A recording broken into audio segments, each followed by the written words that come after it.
Thank you, Joel. Blessings, everyone. I'm spiritual coach Sharnita Gates. I'm 35 years old and I was born and raised in Atlanta, Georgia. I'm excited to be here and I'm thankful for everyone for joining and having an ear to hear my story. I'll be sharing who I am, whose I am, and why I am on this purposeful mission. So let's get started with my story, which is titled Lessons Learned. Lessons Learned. I like to begin by sharing my story from my childhood that holds a special place in my heart.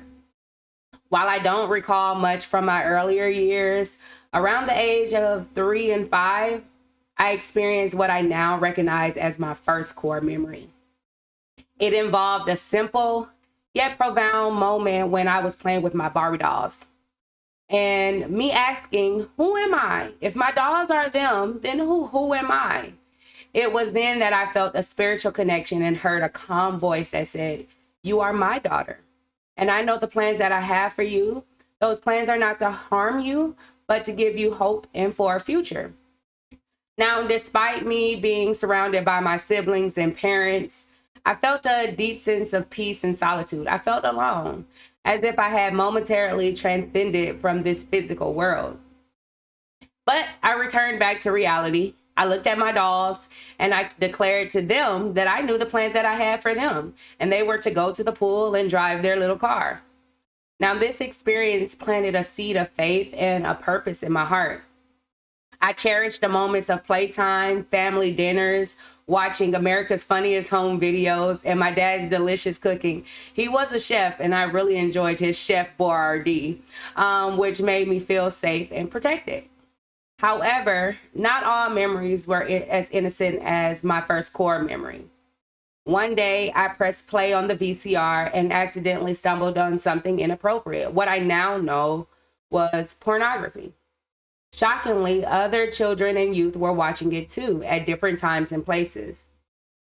At the time, I thought it was normal.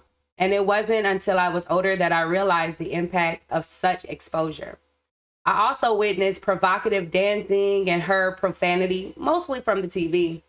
Despite these experiences, I was still involved in positive activities like drug free marches, charity events, swimming, gymnastics, and I love French. Bonjour. And drawing. Yet I often found myself mimicking the negative things I had seen and heard, which I was unaware of the long term effects that it would have on me. In fifth grade, I moved to a new county in school where I encountered a harsher environment. People seemed angry and bitter, and I too began to feel that same way. Tragically, I lost two cousins to gun violence, followed by three more in the following years to gun violence. I was exposed to gossip about molestation and indecent behavior, which became my normalcy, which further eroded my sense of purity and safety due to ignorance. I began to accept indecent behavior as my norm. Despite these challenges, I remained active as a praise dancer, basketball player, college student, holding on to my beliefs even if I wasn't fully living them out.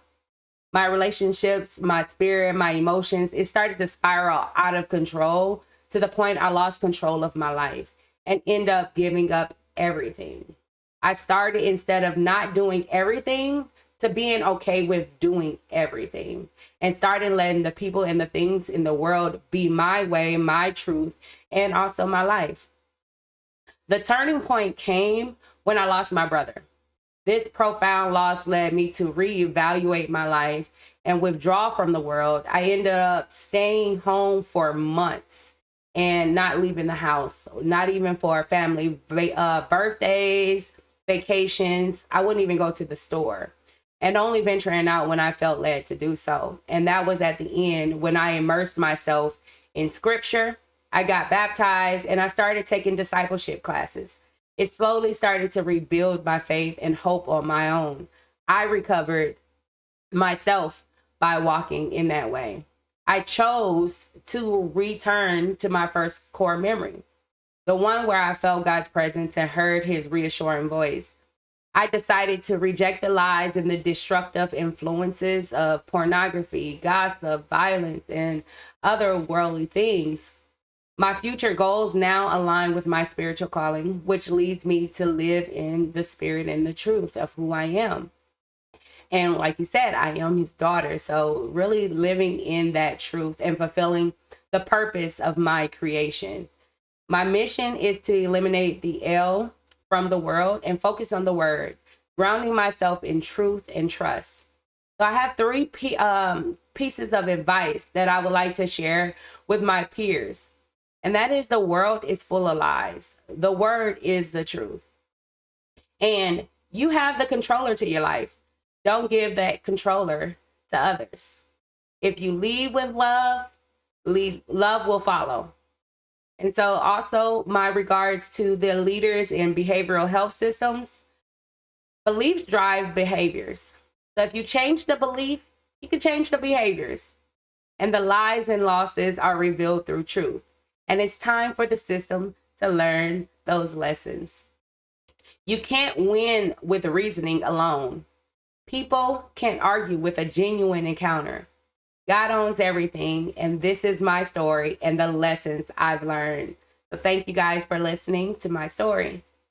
All right.